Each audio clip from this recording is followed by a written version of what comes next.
سلام عليكم. وخلصت المجموعة الأولى خلاص، وصعدت هولندا وصعدت السنغال. كده هولندا أول يلعب تاني المجموعة التانية، السنغال تاني لاعب أول المجموعة التانية. طبعا أنا الفيديو اللي فات قلتلكوا التوقعات بتاعتي وكده. هولندا صعدت فعلا بس كسبت في قطر، أنا كنت متوقع شيء آخر. وبرضه السنغال قدرت تصعد، وأنا كنت عايز الإكوادور بس يلا.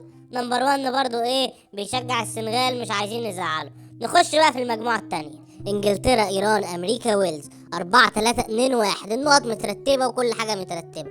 اول ماتش انجلترا ضد ويلز، الماتش ده هيبقى قوي جدا جدا جدا، لان اصلا الناس بتوع الويلز ما بيحبوش انجلترا.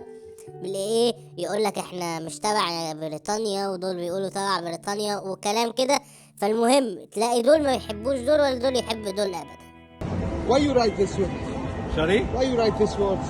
Because we are different. We are from Wales, Yes, Nottingham. we know. It's not the same. Okay, you hate England? Yes. See, Yes. England country.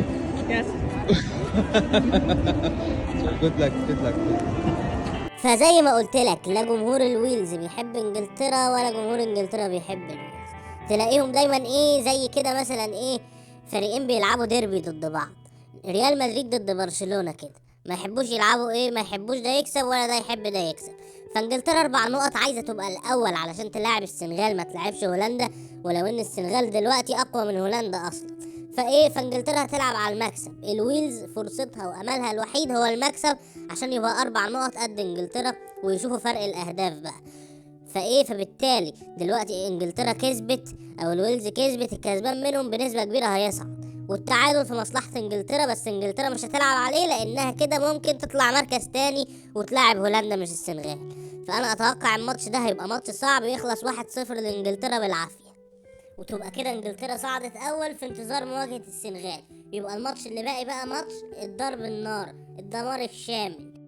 ولع دلوقتي يا ابني، اشوفها بتولع دلوقتي. مباراة ايران ضد امريكا، فريق محتاج التعادل علشان يصعد او يفوز وهو ايران، وفريق لازم يفوز عشان يصعد وهو امريكا. بالنسبة لاول حاجة لايران، عارفين طبعا المدرب كيروش اللي كان بيدربنا قبل كده، كيروش اللي دايما بيدافع، ما بالك ان هو محتاج بس نقطة، مش هيهاجم ولا هيرص اللعيبة في منطقة الجزاء زي طريقة علاء عبد العال كده. يمكن علاء عبد العال هو مثله الاعلى اصلا يعني. فهيدافع دفاع ما بعده دفاع. اما بالنسبة لامريكا اللي لازم يفوز علشان يصعد والا يخرج بره البطولة، فهو كمستوى افضل من ايران، ولكن هل بمستواه وان هو افضل من ايران هيقدر يتغلب على دفاعات كيروش الحصينة القوية جدا؟ هنشوف. انا توقعاتي للماتش ده؟ توقعاتي التعادل 0-0 مع دفاع مستميت من ايران وصعود ايران وانجلترا. فيبقى كده انجلترا مركز اول يلعب التاني السنغال، وايران مركز تاني يلعب الاول هولندا. دي توقعاتي وهنشوف.